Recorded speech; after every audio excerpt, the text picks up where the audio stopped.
Class 8 बकिया सबक हम पढ़ेंगे हैं जो इंसान के लिए नहायत ख़तरनाक है। यानी क्या है, उन हौज़ों में, तालाबों में नमक है जो इंसान के लिए ख़तरनाक है।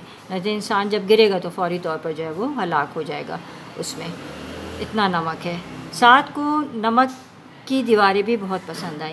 दरअसल जब वो मंजिलें बना रहे हैं तो नमक की दीवारें होती हैं, नमक के पिलर होते हैं, वो भी जो है साथ को बहुत अच्छी लगी और पसंद आई। इन दीवारों पर नमक के मुख्तलिफ रंग झलक रहे थे। नमक का ढेला आपने देखा ही होगा, जो ईंट होता है वो डिफरेंट कलर का होता है ना बच्चों। गाइड ने बताया, कभी आपकी अम्मी ने मंगाया होगा बाज़ार से कि ढेले वाला नमक ले आओ, तो वो ढेले वाले नमक को अगर नहीं अब तक देखा है आपने तो ला के देखिएगा। 10-15 रुपए का कहिएगा ढेले वाला नमक दे दो, तो ला के उसको ज़रूर देखिएगा, उसका मुशाहिदा कीजिएगा। पढ़ने के लिए मुशाहिदा बहुत ज़रूरी होता है। तो फिर आप देखेंगे उसमें लाइट पिंक, डार्क पिंक और कहीं से वाइट होगा नमक, और जब उसको आप तराशेंगे करेंगे तो वो फिर बड़ा खूबसूरत मार्बल की तरह कलर निकल कर आती हैं और वो चीज़ बड़ी जो है वो खूबसूरत लगती है। इन दीवारों पर नमक के मुख्तलिफ़ रंग झलक रहे थे, यहाँ तक कि मैंने लाइट ग्रीन सा रंग भी देखा था।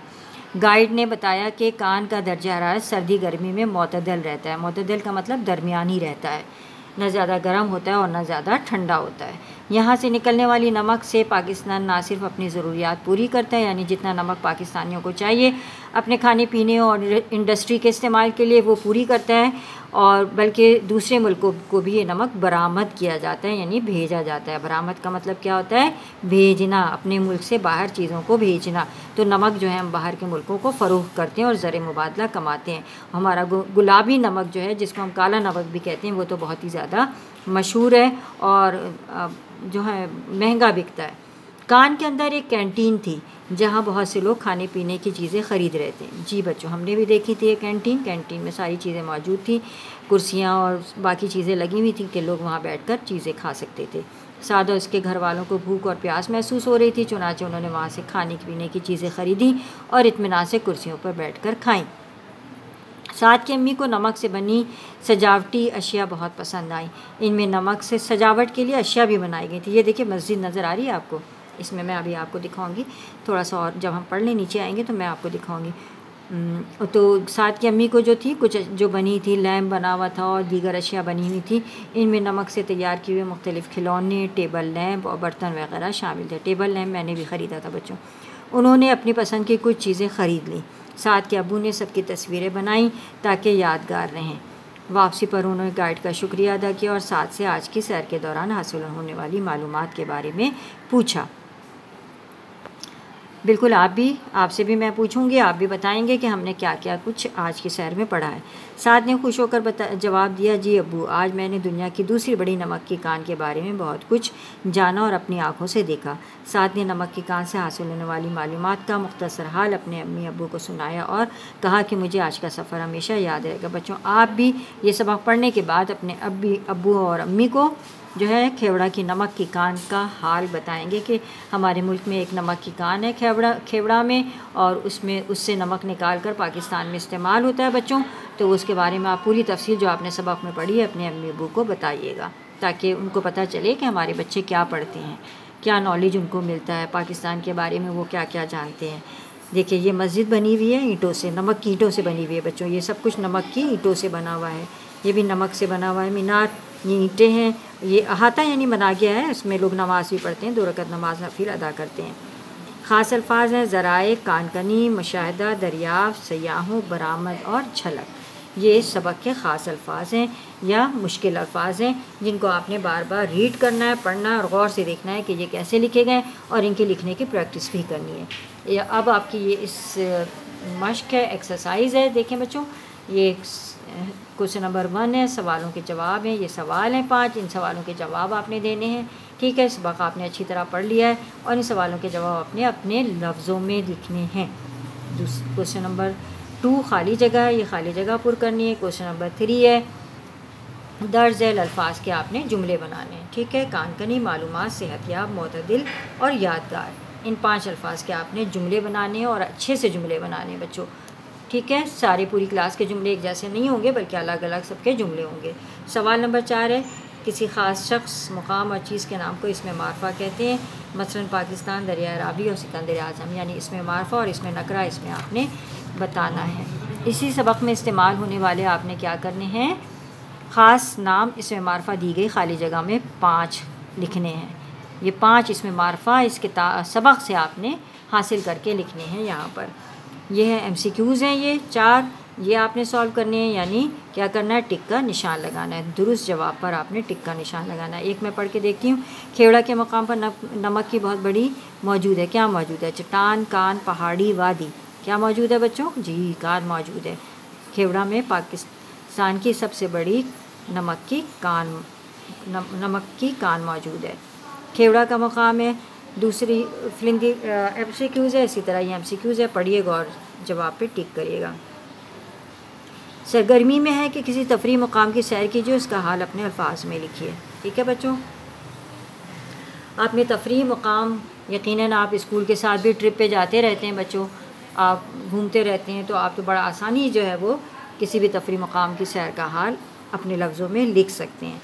पिछले साल, उससे पिछले साल आप जहाँ जहाँ सैर के लिए गए, अपने अब्बू अम्मी के साथ गए, वो आप लिखिएगा। बुनियादी इंसानी खुराक के लिए दरकार अशिया में नमक सर फहरिस्त है। आपने नमक की अहमियत के बारे में जो है वो जाना बच्चों, आपने इस सबक में कि नमक कितना अहम है बच्चों। अगर नमक का इस्तेमाल न किया जाए तो जिस्म से जो है नमकियात ख़त्म हो जाती है और इंसान जो है वो बिल्कुल ढीला पड़ जाता है, मान पड़ जाता है और किसी काम को करने के काबिल नहीं रहता। इसलिए नमक और शक्कर दोनों जो हैं वो एक तरह से इंसानी जिस्म में जो है वो समझ लें पेट्रोल का या एनर्जी का काम करती हैं। जिस तरह बिजली एनर्जी का काम करती है, तो हमारे जिस्म में शुगर और नमक जो है एनर्जी का काम करते हैं। अगर ये दोनों ख़त्म हो जाए तो इंसान जो है वो फिर काम नहीं कर सकता और बिल्कुल सुस्त हो जाता है। ठीक है, नमक की कमी से भी इंसान एकदम सुस्त हो जाता है। इसके अलावा बच्चों, इस सबक से आपको 2 सलीस उर्दू के पैराग्राफ करने होंगे, एक जिसमें एक आपका क्लास वर्क शामिल होता है और दूसरा होमवर्क। तो सलीस उर्दू करने का तरीक़ाकार ये है कि एक पैराग्राफ है, जैसे आपका ये पैराग्राफ है, यहाँ से यहाँ तक अगर आपको दिया गया है तो आपने क्या करना है, सिर्फ इसमें लफ्ज़ों के मायने नहीं चेंज कर देने और पूरा सेंटेंस वैसे ही उतार देना है, बल्कि क्या करना है, जैसे ये आपने पैराग्राफ पढ़ा यहाँ से वहाँ तक, इस पैराग्राफ को आप अपनी अम्मी को सुना रहे हैं, तो यकीनन इस पैराग्राफ को जब अपनी ज़ुबान में अपने अल्फाज में सुनाएंगे तो चेंज हो जाएगा ना सब कुछ। अल्फाज चेंज करेंगे आप, सेंटेंस चेंज होंगे, तो वो जो सेंटेंसेस की तब्दीली है वो सलीस उर्दू कहलाती है। यानी ये यहाँ से यहाँ तक पैराग्राफ जो था वो मुश्किल अल्फाज के साथ था। अब आप जब सलीस उर्दू करें तो इस पूरे किस्से को या बातों को आपने आसान लफ्ज़ों में बयान करना है। ठीक है, यानी इन तमाम बातों को जिस पैराग्राफ में बयान हुई हैं इनको आपने आसान लफ्ज़ों में बयान करना है। और कहते हैं कि कम से कम एक लाइन की 3 लाइन ज़रूर होनी चाहिए। तो आपको दी जा रही है 1 2 3 4 लाइन, तो 4 को 3 से मल्टीप्लाई करें, कितने हो जाएंगे, 12 लाइनें ज़रूर हों आपकी। लेकिन अगर इससे भी बड़ी होती हैं तो बहुत अच्छा है कि आप अच्छी तरह इस पैराग्राफ को बयान कर दें आसान लफ्ज़ों में कि इस पैराग्राफ में क्या बताया जा रहा है। आप बयान करके देखिएगा ना, ये पैराग्राफ पढ़िएगा, फिर इस पैराग्राफ को बंद करके ज़ुबानी अपनी अम्मी को बताइएगा कि इस पैराग्राफ में मुझे ये बातें बताई गई हैं। तो जो आप ज़ुबानी अपनी अम्मी को पैराग्राफ बताएंगे ना अपने अल्फाज में, वो आपकी सलीस उर्दू है बच्चों, वो आप उस तरह लिखनी है आपने सलीस उर्दू। यानी सलीस उर्दू करने का तरीका क्या है कि आपने पैराग्राफ क्वेश्चन डाला, ये पैराग्राफ आपका क्वेश्चन है, आप पैराग्राफ पूरा ना लिखें, यहाँ से लिखें खेवड़ा की कान से लेकर वगैरह शामिल है। ठीक है, ये आपका क्वेश्चन है। अब आपने आंसर डाला, आंसर डाल के आपने क्या लिखा, सबसे पहले क्या लिखेंगे, शाबाश, सबसे पहले सबक का नाम क्या है, खेवड़ा की सैर। उसके बाद आप, अगर आपको अल्फाज मायने कहा गया है कि आप अल्फाज के मायने भी लिखें, तो 4 अल्फाज के आपने मीनिंग लिखने और उसके बाद नीचे आपने सलीस उर्दू करनी है। ठीक है, और सलीस उर्दू कम से कम आपकी इतने बड़े पैराग्राफ की तो 1.5 पेज की होनी चाहिए। पूरा तफसील से आप बताएंगे आसान लफ्ज़ों में कि इस पैराग्राफ में मुझे ये बताया गया है। ठीक है, एक पैराग्राफ आपका होमवर्क में होगा और एक क्लास वर्क का होता है। आपके दोनों पैराग्राफ सलीस उर्दू के कहाँ मौजूद होंगे, आपके वर्कशीट में मौजूद होंगे, जो आपने ख़ुद से करने हैं। अगर वर्कशीट में टीचर ने सॉल्व भी कर दिए हैं बच्चों, तो वो आपने बंद करके रख देनी है वर्कशीट, पैराग्राफ उतारना है और आपने ख़ुद से सलीस उर्दू करनी है। कोशिश किया करें कि आप लोग सारा काम खुद से करें बच्चों।